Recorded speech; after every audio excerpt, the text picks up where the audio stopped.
35 episodes, and I'm doing something special for the ticker. Still no comics delivered because the postal system sucks. I was supposed to get them today so I could do the comic show up of what I got. Still nothing delivered, so we're gonna have to skip that and hope we'll wait till Friday probably. In fact, let's check a look at the update. Let's see if there's any update on that. Nope, everything's still the same. So let's get right into this for the 35th episode. So 36 episodes will be the next comic episode filled with comic stuff. Uh Ronda Rousey's storyline arrest, the infinite where the angle they shot where Becky, Charlotte, and Ronda tried to kill each other, and Ronda grabbed a police car and smashed into another cop car, are showcasing that law enforcement really sucks in the WWE.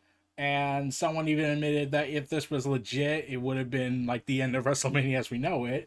But according to a list compiled by Michael, whatever his last name is, who was appointed earlier this year to be the Assistant Secretary of Public Affairs for the Department of Health and Human Services, listed in this document that Ronda Rousey's 2019 WWE arrest was real. So the guy previously came up with a $300 million taxpayer-funded ad campaign that would help defeat despair about the COVID-19 pandemic. The idea was to enlist celebrities to participate in advertisements that would help the Trump campaign get out messages related to the coronavirus pandemic. Contractors vetted at least 247 potential celebrity contributors before allowing them to participate in the campaign. They were judged on their stances on the 2016 election and other topics. So apparently that the campaign is no longer scheduled to run before 2020's election, if at all, but internal documents reveal that they show which celebrities were considered. The planned campaign reportedly collapsed last month after an investigation, and where an actor and singer withdrew their participation. There were other people that pulled out, and how they were insisted that their participation was solely focused on promoting public health and not meant to be political. Well, and one document was labeled the PSA Celebrity Tracker, that shows which celebrities were listed for vetting, their status for the campaign and whatnot. And Ronda Rousey's status was listed as pending answer on the sheet. Her demographic was listed as general public, women, conservatives. The interesting part is that it was listed under the additional notes filled for the former Raw Women's Champion that filed for Rousey's notes, publicly supported the Democratic Party. Bernie Sanders arrested, anti-feminist views at times, arrested during the WWE event in 2019. Oh, goddamn. So they did not know this was an angle. Oh god, this is. So they try to say that this is a legitimate case and everything. I'm pretty sure Ronda Rousey's gonna fight this. Oh man, like it also mentions Dwayne Johnson participated in this, but he would decline on the offer, so he turned down the campaign. But oh god, so this reminds me of when Linda and the documentary about Triple H, how they mentioned how Triple H and his future wife Stephanie were going to get married. They went to this church, and then the priest or pastor went ahead and said he can't marry them because he saw this on TV and thought it was real because everyone's a dumbass. And she had to explain every single aspect of storytelling. Like, now imagine if that was done today. There would have been no explanation to explain this because it would say, well, you see, the timeline was broken 365 times a year, and we kind of break time every second. So consider that a nanosecond by nanosecond. And every time we retcon stuff out of existence, we act like it never happened because our supreme lord and savior of the wrestling industry, praise be to Vince McMahon, goes ahead and dictates what is real and what isn't. In which case, he'll decree that you aren't real, so really he'll just officiate the wedding. And I wonder how that conversation would have went. WWE has announced a new groundbreaking deal with Netflix for a Vince McMahon project. The groundbreaking deal is apparently groundbreaking because it is one of the highest budgeted documentaries in the Netflix history, according to Khan, aka Nick Khan. Khan! WWE's new president and chief revenue officer noted on today's Q3 2020 earnings call that WWE has signed a groundbreaking new deal. Oh, yeah, groundbreaking. Um, Pretty sure that's going to also equate to they're not going to go ahead and be given the chance to showcase the true talents. Oh, by the way, I'll get more into that in a little bit, but like, yeah, when I heard this multi-documentary series, I was thinking to myself, oh damn. So even Dark Side of the Ring realizes, okay, look, we know it's a gold mine that we could probably produce infinite amount of seasons explaining everything wrong with Vince McMahon. It would cost too much money, and quite frankly, we don't have the time to produce endless seasons to deconstruct the destructive mind that is Vincent Kennedy McMahon the second. So yeah, this is a multi-documentary series, multi-part for Netflix and WWE Studios. I am curious to know what propaganda they'll spew out of their ass. So, anyways, Insidious 5 has been announced by Blumhouse and Patrick Wilson to direct. Patrick Wilson will go from the leading man to a director by stepping behind the camera for the newly announced horror sequel Insidious 5 for Blumhouse. I was at Bloomfest 2020. I didn't even know that was a thing. So, yeah,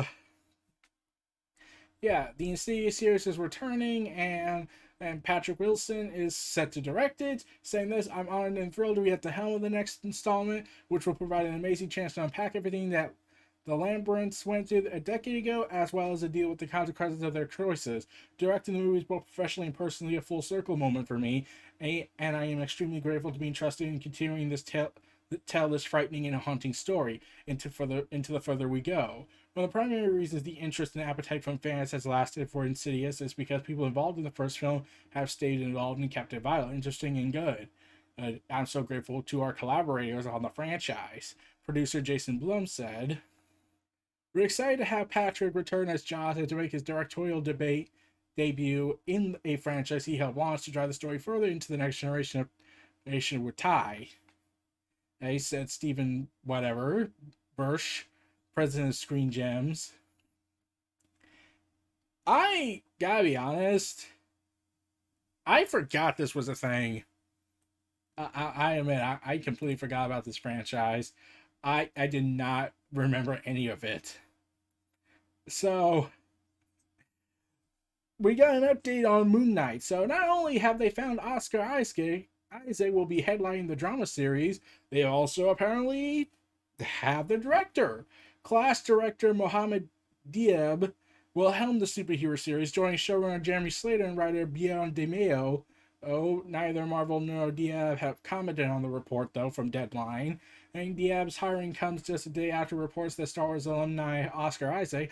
Yeah, alumni. Yeah, Ahsoka is an alumni. Ashley Dickinson is an alumni.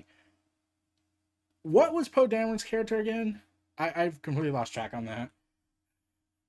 In my opinion, at least. So,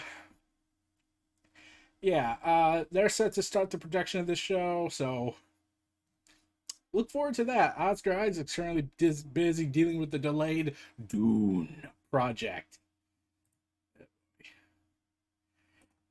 WWE names Carlos Noha, whatever his last name is, Carlo Noha, whatever, as Vice President General Manager of WWE Asia Pacific. Heck, congratulations, good job, proud of you. He previously served as the Vice President General Manager of MENA. I don't know what that means, so I'm pretty sure I got this completely wrong.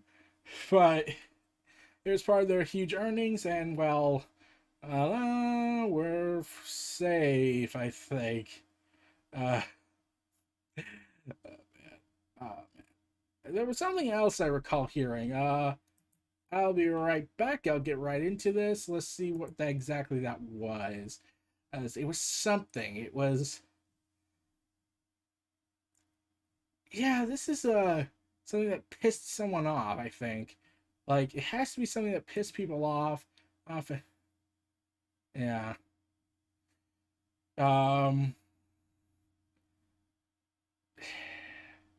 So WWE has begun their oppressive dictatorship reign of censorship. So AJ Styles has announced that his Twitch streaming stuff is suspended. Yeah. And Paige is currently streaming at the time of this video's production that this is her last stream for the foreseeable future because Vince McMahon is a piece of shit. I mean, we're going to keep doing this, right? We're going to really keep doing this. We're really this oppressive to our own talent.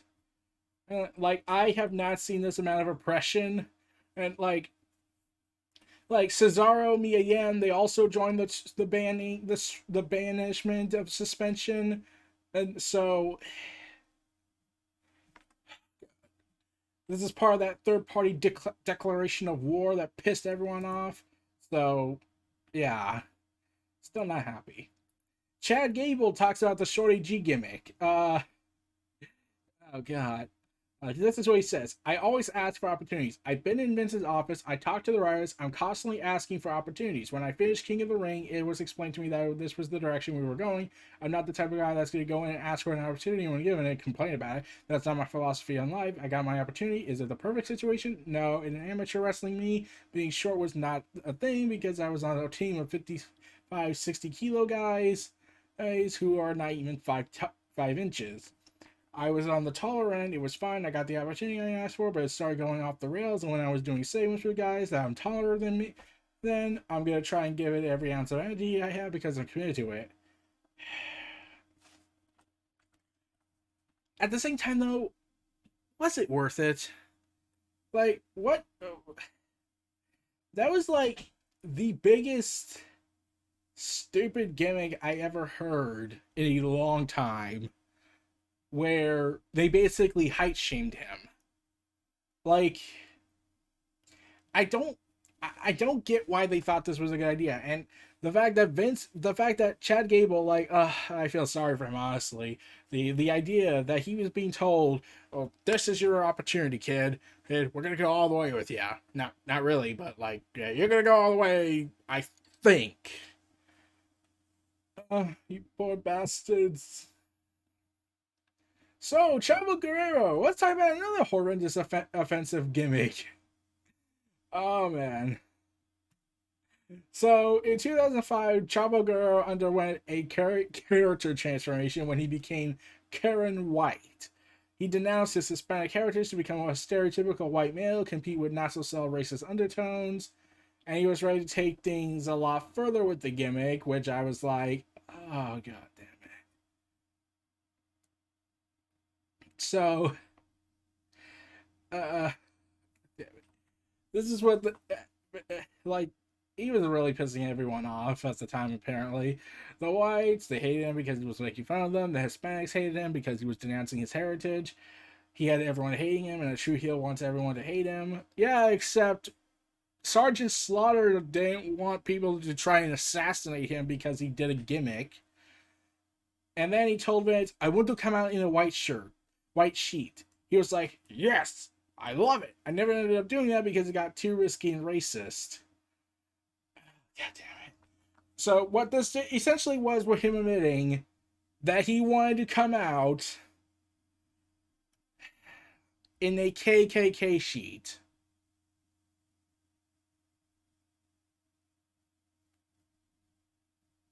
And the only reason this ultimately did not end up happening, or the gimmick didn't continue, because Eddie Guerrero died.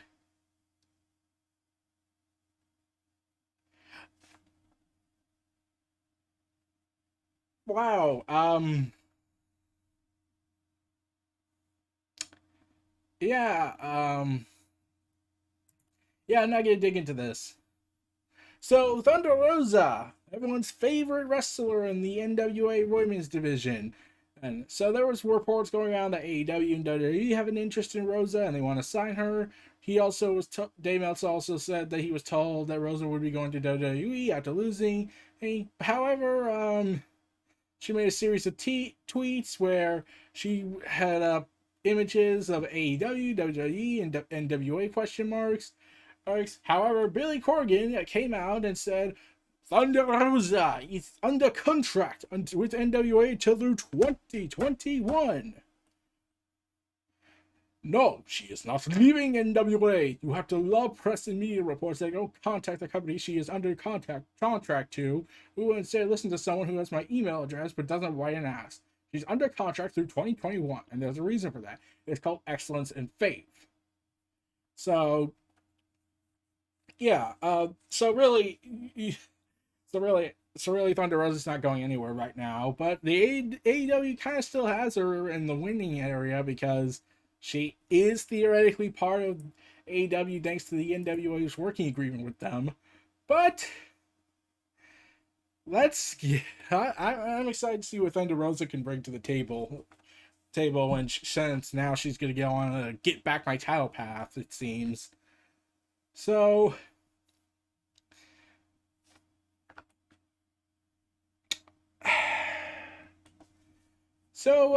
WWE's Biggie Langston, 3-8 and up and 95.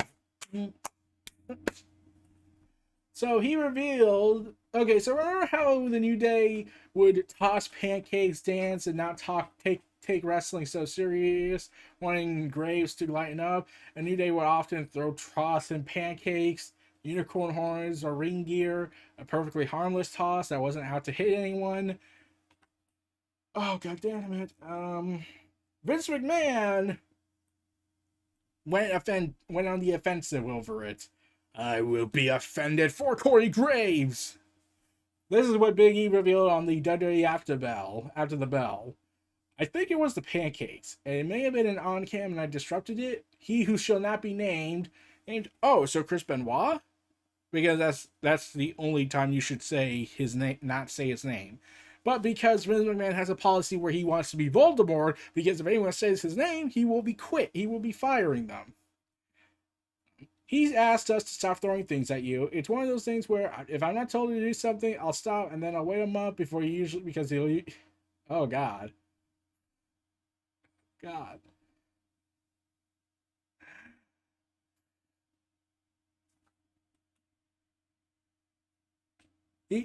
Biggie just publicly said in this WWE After Bell talk on a WWE podcast this. If I'm told not to do something, I'll stop and then I'll wait for a month because he usually forgets and then I'll start doing it again. And if he doesn't say anything, I'll keep doing it. Oh, wow. Wow, that's one way to say you are screwed. Like, imagine you publicly went on their network, told them straight up on the entire viewing world, I actually will not do this thing. I will follow his order for a month and then he'll forget and then I'll just do it again. Biggie, you really should have just shut up on that. So anyways, Matt Riddle is now currently undergoing war zones. The war has begun for names. So Matt Riddle has undergone a name change, and as part of this continued effort, he will Vince McMahon has now declared war on first name basis. Paul Davis of WrestlingNews.co reveals, and PW Insider's Mike Johnson reported that earlier today was made official that Matt Riddle will go under the name Riddle. What?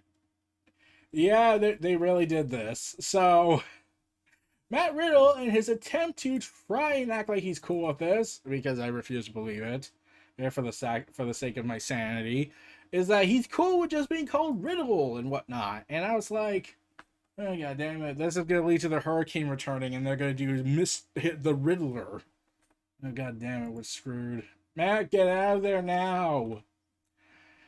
So remember that stupid angle where you know, remember how it was planned, how Mia Yim went under possession because the company is just that fucking stupid. Yeah, it's been reported that the original plan, according to Fightful Select, that it was originally going to mimic a seizure incident. Okay.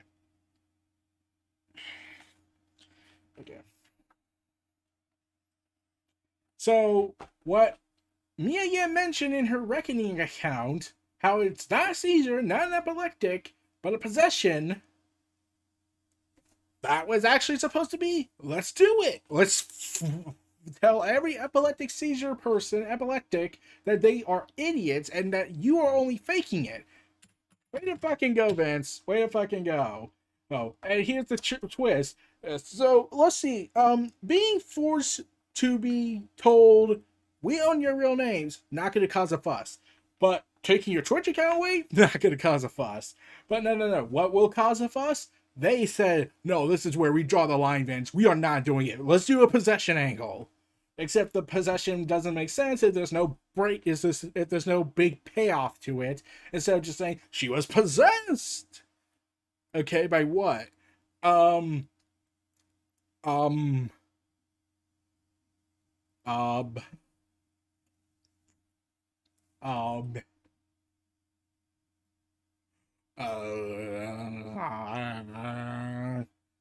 yeah, there's no payoff. Even and like the only way that could work is if they go with the Fiend. And let's be honest, I think even Bray Wyatt would be like, yeah, no, I have done too much work for this character in my grand universe. I will not subject myself to your stupidity, Vince. If he doesn't do that, I will be disappointed. So, Daniel Bryan. Big E revealed in an interview with Gorilla Position that he has Daniel Bryan to thank for a singles run. The former world champion has been involved with the creative team over the past few months and has reportedly has significant creative influences on the Blue brand. And he admits that Daniel Bryan is the reason he was given the solo run. Ah, so it's also Daniel Bryan's fault that the New Day's dead. Gotcha.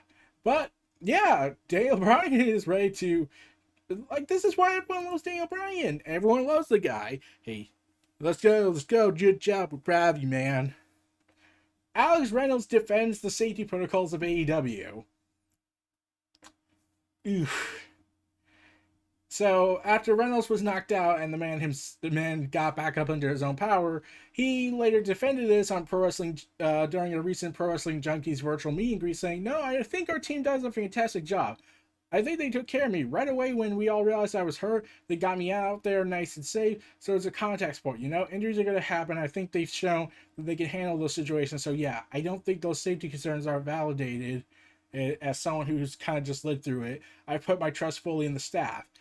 Okay, that okay, I would probably buy into that more if Matt Hardy didn't happen. If that event didn't happen with Matt Hardy and they're still doing the feud with Sammy Guevara, because we're kind of moronically crazy.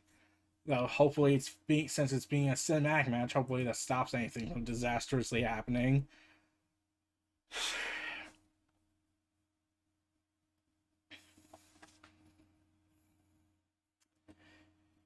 Ooh. Yeah. Like, I'm glad that Reynolds is safe and he didn't sustain any major injuries, but I'm still concerned.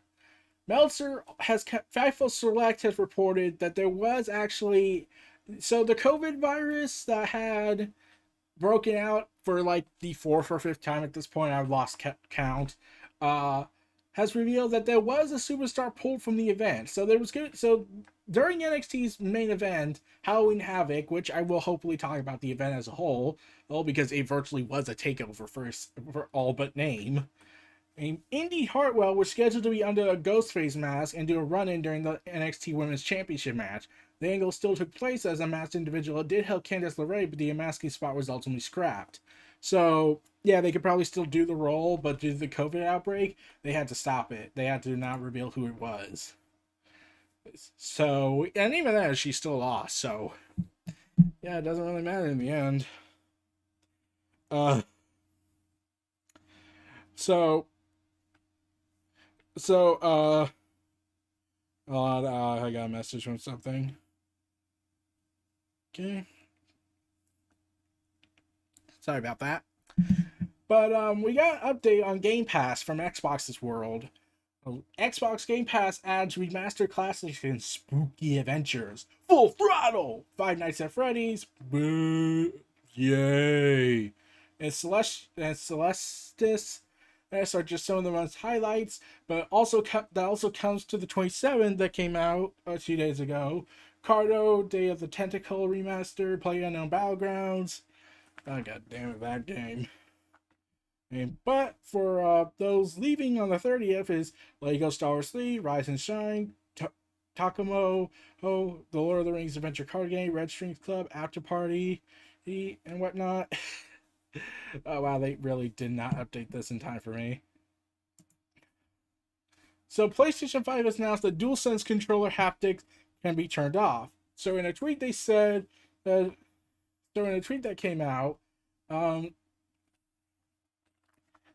someone named Tifa, okay, that can be which IGN verified.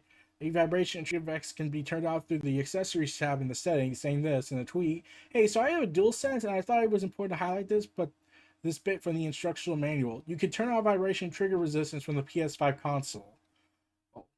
And the PS5 booklet says, do not use the vibration trigger or trigger effects if you have any element of injury to the bones, joints, and muscles in your arms. The instructions continue. If you have any element of the injury or an injury, do not play titles with these features using the controller, unless you have unless you have set those functions to off. So yeah, the haptic feedback. Okay, this is part of that immersion feature, but luckily they added the feature to turn it off, so that's good. So apparently there's a rogue planet flying through the Milky Way without a star, and it's reportedly the size between that of Earth and Mars, and it's just running around out there. Tiny rogue planet is the smallest free-floating exoplanet candidate yet. So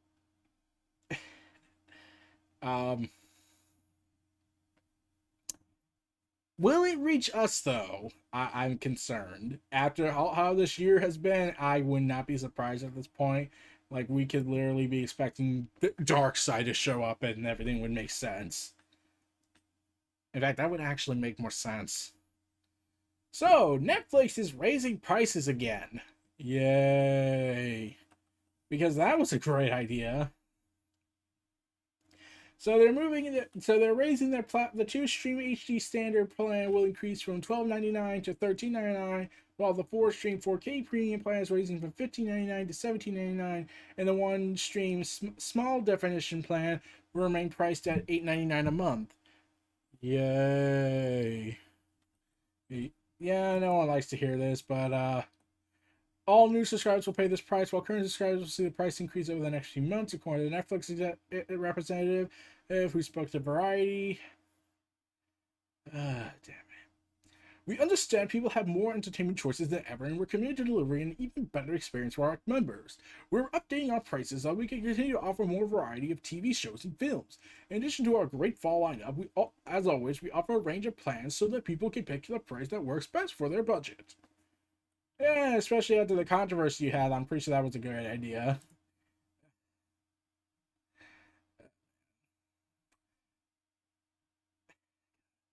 So, yeah, Ray Fisher continues his war against Warner Media. Oh, damn.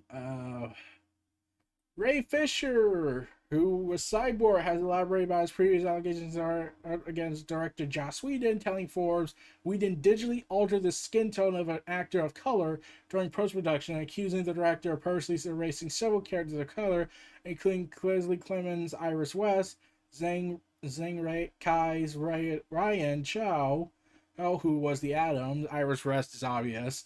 And Karen Bison, Eleanor Stone. What set my soul on fire and forced me to speak out about Joss Whedon this summer was my becoming informed that Joss had ordered the complexion of an actor of color be changed in post-production because he didn't like the color of their skin tone. Man, with everything in 2020's been, that was the tipping point for me. God. According to Fisher, the decision was indicative of a generally toxic and racially charged working environment. Again, naming former Warner Bros. Executive Jeff Johns and John Berg as being complicit, along with current chairman of Warner's, Toby Ermick.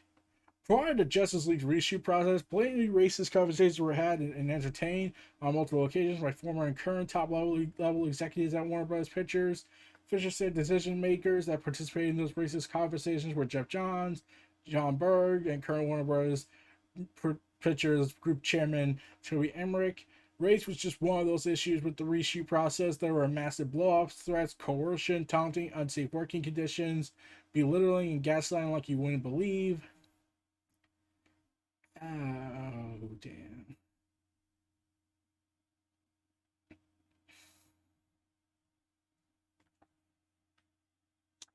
Yeah, I am amazed. Yeah, this is why part of me has some doubts over Justice League 2 for Zack Snyder, damn it.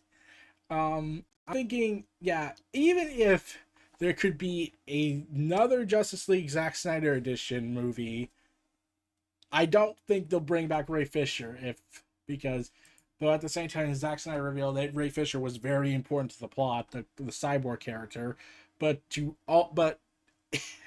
like they're in a kind of a stuck situation. Like if they recast him, then he'll probably claim racist allegations saying that they think thinks all black people are the same, which would surprise me at this point. The world has lost its minds at this point, so I'm not surprised.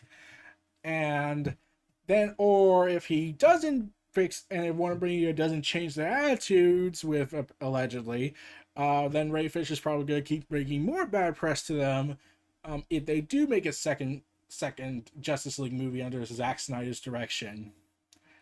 But before we get more into that, before we continue that horrendous rabbit hole, Academy Award-winning actor Matthew McConaughey said Marvel rejected him when he asked to play the Hulk. Speaking on Happy Sad Confused podcast at the 39-minute mark, McConaughey and the host Josh get into the topic of the 70s TV Hulk show, starring Lou Ferrigno, when Holowitz notes that McConaughey that the actor never got a chance to play the Hulk. McConaughey replied that he was personally operating in communication with Marvel at one point. They said no thank you and hung up, basically.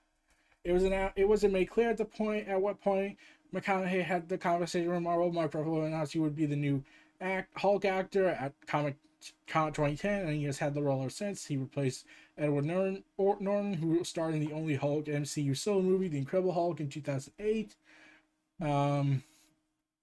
Okay. I don't know how Matthew McConaughey could have been as the Hulk. It's just... Man, I did not know how he would have done as the Hulk. It would have been interesting, actually.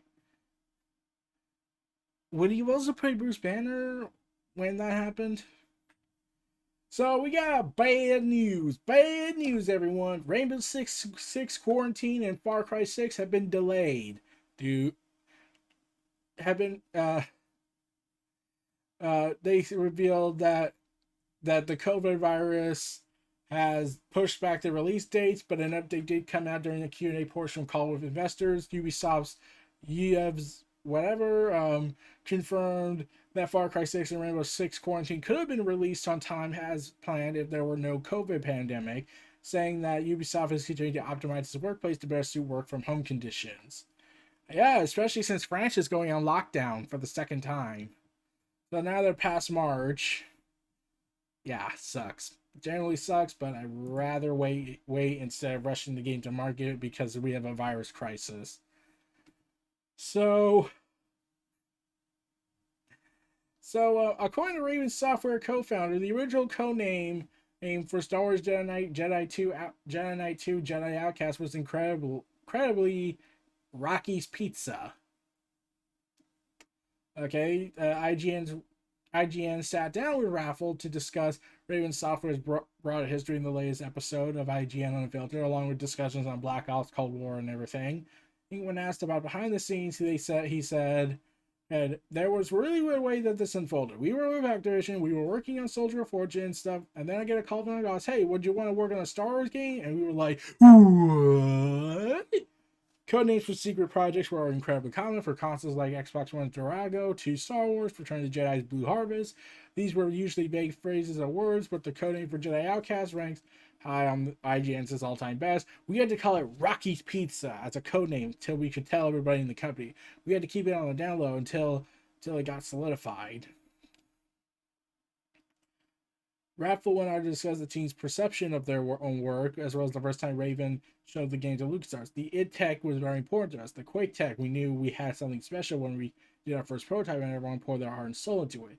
We had to show it to LucasArts. We had to impress them, of course. So you landed on this ship, an Empire ship, and there's reflections with all stormtroopers walking and everything. It just had the vibe of Star Wars, and we had them hooked. So yeah, especially since Jedi Outcast is the classic for many, which Disney says fuck it because we hate that game. We hate Kyle Katarn, even though we kind of sort of retcon the timeline and reveal that that he's a pastiche of Kyle Katarn exists in Rogue One because of the interesting route they could have done is dead, and with Snoke being a quote Palpatine creation that made no sense. Yeah, I still don't get that. So, Bethesda's Todd Howard, because of course he does, says it's hard to imagine Elder Scrolls 6 as a fully Xbox exclusive game.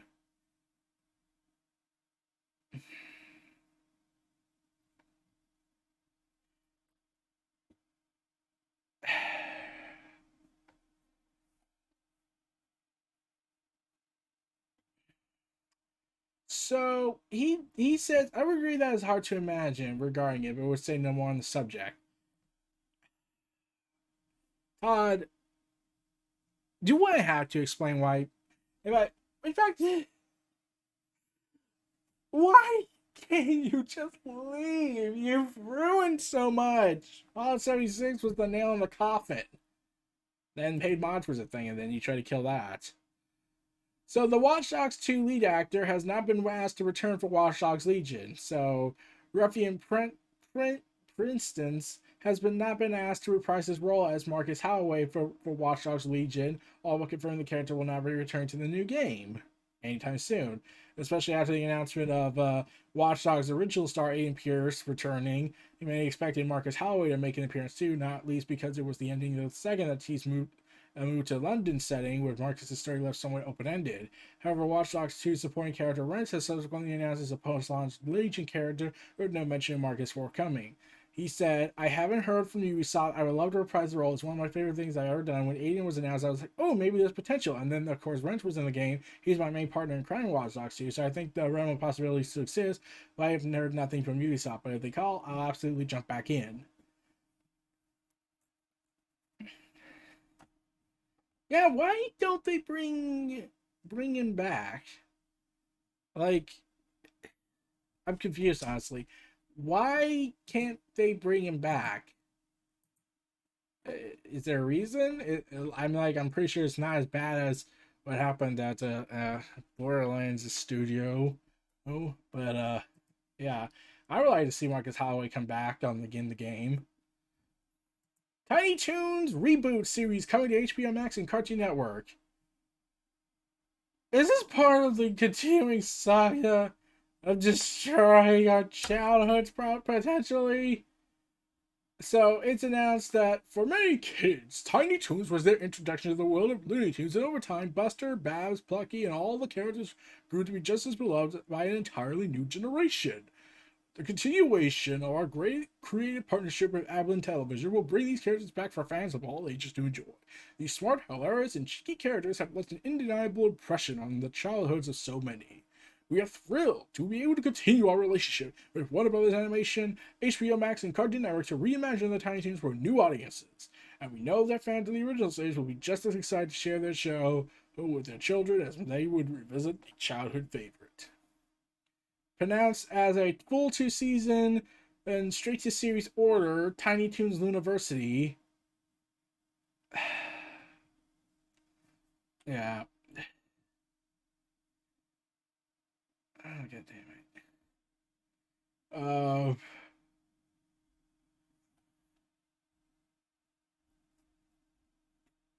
I don't know how to feel about this.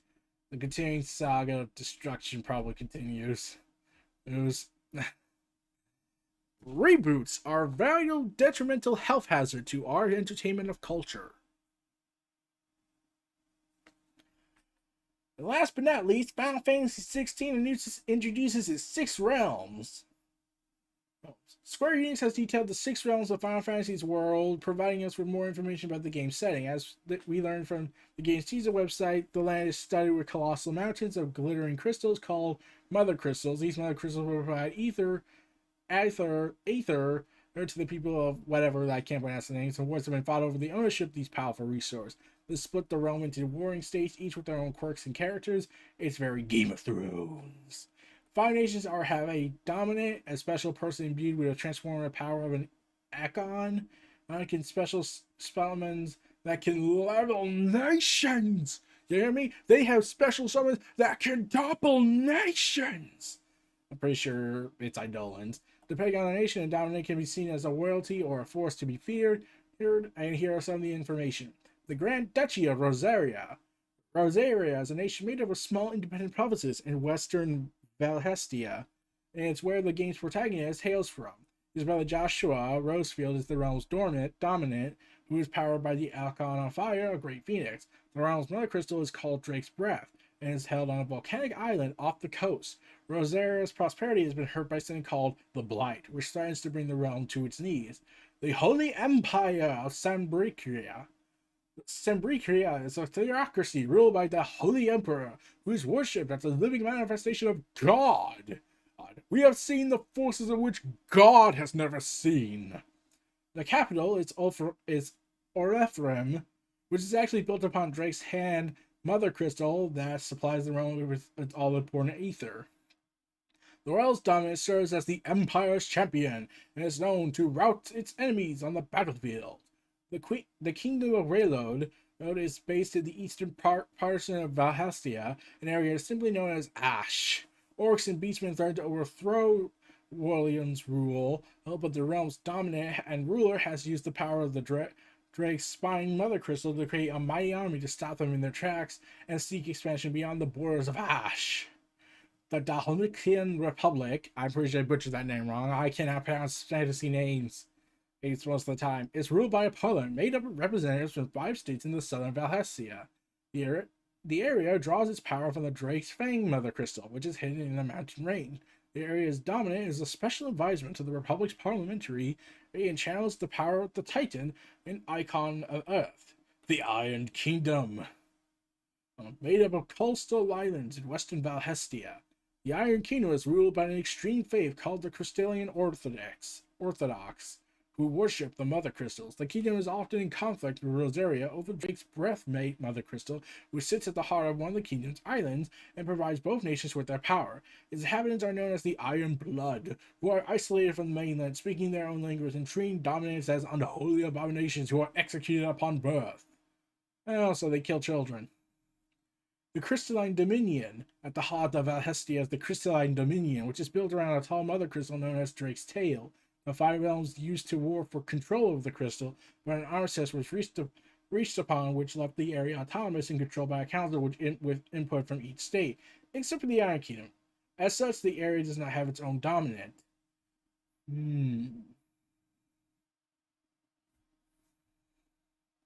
So those are the 6 realms. Interesting. So I'm expecting this is going to be Game of Thrones length, which means it's going to be like 7 seasons, a total of God knows how many hours, and probably have a disappointing ending, being based off of Game of Thrones' way it went. But I am curious to know where they go with this. Valhestia! And all that. But here's the thing I spoke to one of my buddies about on Discord. I mentioned how, why is there not a crisis event, so to speak, on Final Fantasy stuff? You know, a Crisis on Infinite Earths event with all these Final Fantasy iterations from 1 all the way up to, theoretically, we can make it up to 20 if the world makes it that far when they make a Final Fantasy 21 day, because it's going to be more like an if question. It's going to be more like a when question than an if question for what it looks like right now, but anything can happen in the world, like nuclear Armageddon. And I was like, hey, why don't they do for their 20th game in the Final Fantasy series, the Final Fantasy 20, they make a massive crisis event with every single Final Fantasy character and world showing up for this big event. Every Final Fantasy vid movie, every Final Fantasy character would show up. It would just be this colossal celebration of Final Fantasy as all these various worlds that have so much similarities to them can fight to stop a dominant threat that keeps changing the universe up, so they can learn how to be the masters of their own destiny, or some obvious statement like that. So yeah, that's about it, everyone, for my collective thoughts. I hope to get my comics tomorrow, so well, then we can get our comic talk on this. But this were Neo Reality Entertainment, Neo Reality Collective Pop Culture News Talk, episode 35. This was Neo Reality Entertainment. So if you'd like to subscribe and donate for more, and I'll see you all next time. Stay safe.